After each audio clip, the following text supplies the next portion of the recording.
mau selalu bersyukur,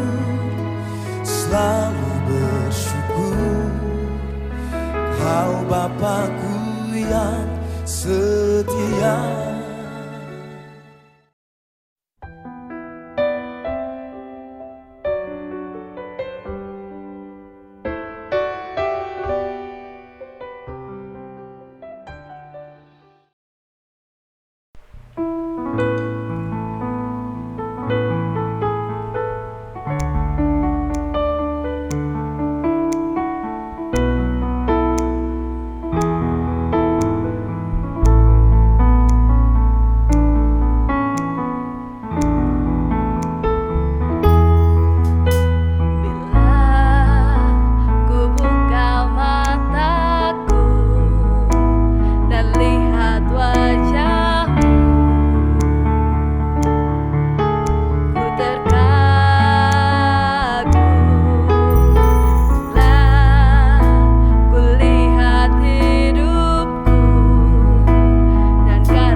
Selamat pagi, saat ini kita bertemu kembali di dalam Rema STBI.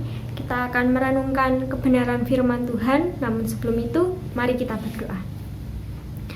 Bapa di surga, kami bersyukur buat kasih-Mu, buat penyertaan-Mu di dalam kehidupan kami sampai saat ini. Kami boleh memiliki tubuh yang sehat untuk kami boleh melakukan aktivitas kami hari ini. Dan saat ini kami meluangkan waktu kami untuk membawa hati dan pikiran kami kepadamu, untuk bersama-sama merenungkan kebenaran firman-Mu, Roh Kudus-Mu yang akan memampukan kami dan memimpin kami sehingga kami boleh mengerti dan memahami, terlebih kami boleh melakukannya dalam kehidupan kami. Terima kasih Tuhan, dalam nama Tuhan Yesus kami sudah berdoa. Amin. Ya, selamat pagi. Bagaimana kabarnya? Sehat luar biasa bukan? Ya, saya berharap Bapak Ibu Saudara yang saat ini sedang berada di rumah ataupun yang sudah melakukan aktivitas, kiranya Tuhan Yesus yang akan menyertai Bapak Ibu semua. Pada pagi hari ini kita akan bersama-sama merenungkan kebenaran firman Tuhan yang terdapat di dalam Yesaya pasalnya yang ke-26 ayat 1 sampai yang ke-6. Di sini saya memberikan judul Terbebas dari Hukuman Kekal.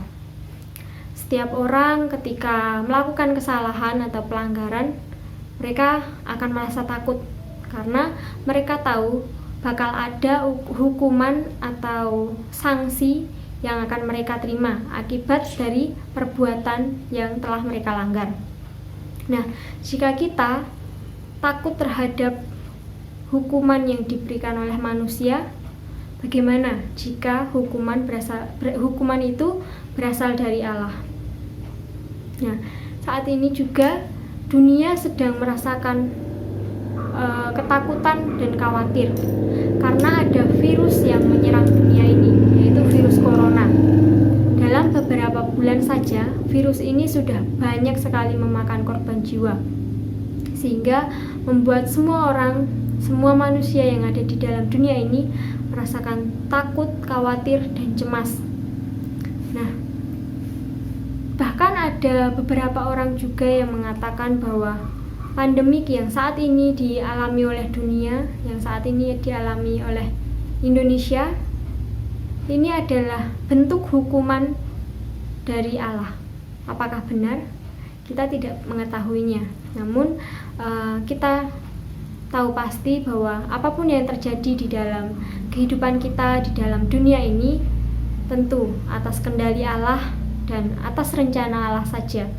Nah, di dalam kitab Yesaya ini berisi tentang nubuatan. Salah satu yang akan kita bahas adalah nubuatan tentang akhir zaman yang ada di dalam pasal 24 sampai pasal yang ke-27. Di sini kitab ini menggambarkan bagaimana Allah menghakimi bangsa-bangsa, menghakimi dunia yang melakukan kejahatan, tapi dia juga menyelamatkan bangsa-bangsa yang tunduk dan taat kepadanya. Ada 3 syarat yang harus kita penuhi jika kita tidak mau menerima hukuman kekal yang dari Allah. Kita tentu mau diselamatkan oleh Allah, bukan? Ya, kita harus memenuhi 3 syarat yang akan kita pelajari bersama-sama pada pagi hari ini. Ya. Poin yang pertama atau syarat yang pertama supaya kita bisa terbebas dari hukuman kekal ada di ayat yang pertama sampai ayat yang kedua.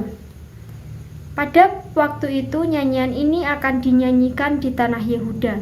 Pada kita ada kota yang kuat untuk keselamatan kita. Tuhan telah memasang tembok dan benteng. Bukalah pintu-pintu gerbang supaya masuk bangsa yang benar dan yang tetap setia. Di dalam kitab Yesaya ini ada beberapa jenis nyanyian, dan di dalam pasal 26 ini merupakan nyanyian sukacita.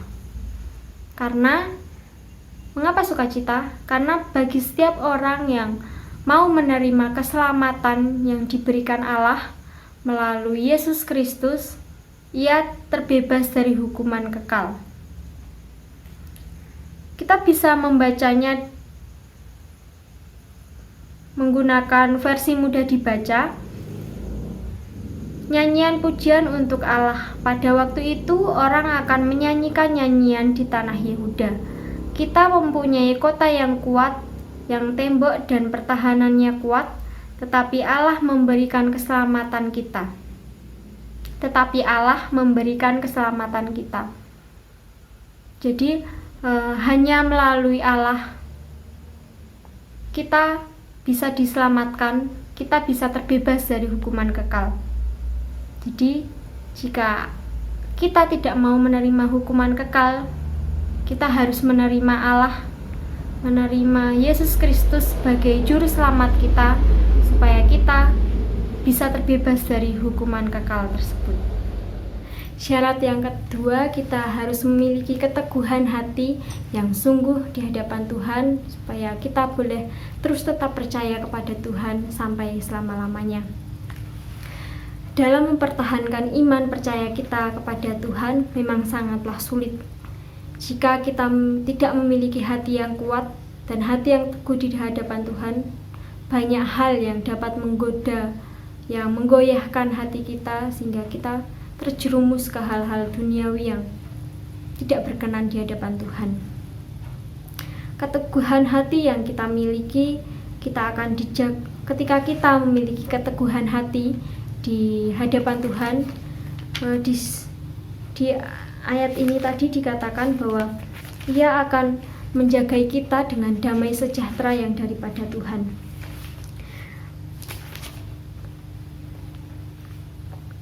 Kau jagai dengan damai sejahtera, sebab kepada Tuhan ia percaya. Ketika kita memiliki hati yang teguh kepada Tuhan, Tuhan akan senantiasa menjagai kehidupan kita dengan damai sejahtera Allah sendiri. Mengapa kita harus percaya kepada Tuhan untuk selama-lamanya? Karena Dia adalah gunung batu yang kekal. Di ayat 4 di bagian B, sebab Tuhan Allah adalah gunung batu yang kekal. Gunung batu yang kekal berarti hanya ada Allah satu-satunya sebagai tempat perlindungan bagi kita. Tidak ada tempat lain untuk kita berlindung. Kita berlindung kepada manusia, hanya akan ada kekecewaan yang kita dapat. Namun ketika kita berlindung dan berserah kepada Allah, Allah akan menyertai kita, Allah akan menolong di dalam kehidupan kita. Ya, syarat yang ketiga di dalam ayat yang kelima sampai ayat yang keenam. Sebab Ia sudah menundukkan penduduk tempat tinggi, kota yang berbenteng telah direndahkannya sampai ke tanah dan dicampakkan sampai ke debu. Kaki orang-orang sengsara, telapak kaki orang-orang lemah akan menginjak-injaknya. Apa artinya di dalam ayat ini? Di ayat ini berarti kita tidak boleh sombong. Di dalam ayat yang kelima, kota yang berbenteng ini ditujukan untuk Moab. Kita bisa melihatnya di dalam pasal sebelumnya, di pasal 25 ayat yang ke-10 sampai ke-12. Ketika kita menyombongkan kekuatan atau kemampuan diri kita akan dicampakkan dan direndahkan. Di ayat 5 sudah jelas dikatakan bahwa ketika kita menyombongkan kemampuan kita menyombongkan diri kita akan direndahkan dan dicampakkan oleh Tuhan. Di dalam ayatnya yang ke-12 kita bisa lihat, ya Tuhan, Engkau akan menyediakan damai sejahtera bagi kami, sebab segala sesuatu yang kami kerjakan, Engkaulah yang melakukan bagi kami. Sekali lagi saya bacakan, sebab segala sesuatu yang kami kerjakan, Engkaulah yang melakukan bagi kami. Jadi sudah jelas dikatakan bahwa apa yang harus kita sombongkan dari diri kita? Tidak ada, karena semua perbuatan, semua hal yang kita lakukan, yang bisa kita perbuat, itu adalah campur tangan dari Allah. Kita tidak bisa melakukannya sendiri tanpa pertolongan Allah. Ya, pada pagi hari ini kita sudah bersama-sama merenungkan bahwa kita harus bisa memenuhi ketiga syarat supaya kita bisa terbebas dari hukuman kekal. Yaitu yang pertama, kita harus menerima keselamatan yang dari Allah melalui Yesus Kristus. Kita harus menerima Yesus Kristus dalam kehidupan kita supaya kita bisa diselamatkan, supaya kita bisa memperoleh keselamatan. Yang kedua, kita harus terus percaya untuk selama-lamanya supaya kita bisa terbebas dari hukuman kekal. Dan yang ketiga, kita harus merendahkan diri di hadapan Tuhan, membuang semua kesombongan yang ada di dalam diri kita, supaya kita bisa menikmati janji yang sudah Tuhan sediakan bagi kita. Mari kita berdoa. Bapa di surga, kami bersyukur buat kesempatan pada pagi hari ini. Kami boleh bersama-sama merenungkan kebenaran firman-Mu.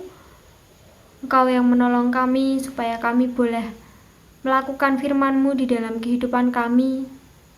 Dan kami mau terus hidup sesuai dengan kehendak-Mu. Kami mau terus percaya kepada-Mu, Yesus. Kami mau terus merendahkan diri di hadapan-Mu, supaya kami boleh menikmati janji yang sudah Engkau sediakan bagi kami yang mau setia dan terus taat kepada-Mu. Terima kasih Yesus, berkati aktivitas kami sepanjang hari ini. Apapun yang kami lakukan, kiranya Tuhan Yesus yang akan memberkati. Dalam nama Tuhan Yesus kami sudah berdoa. Amin. Terima kasih, Tuhan Yesus memberkati.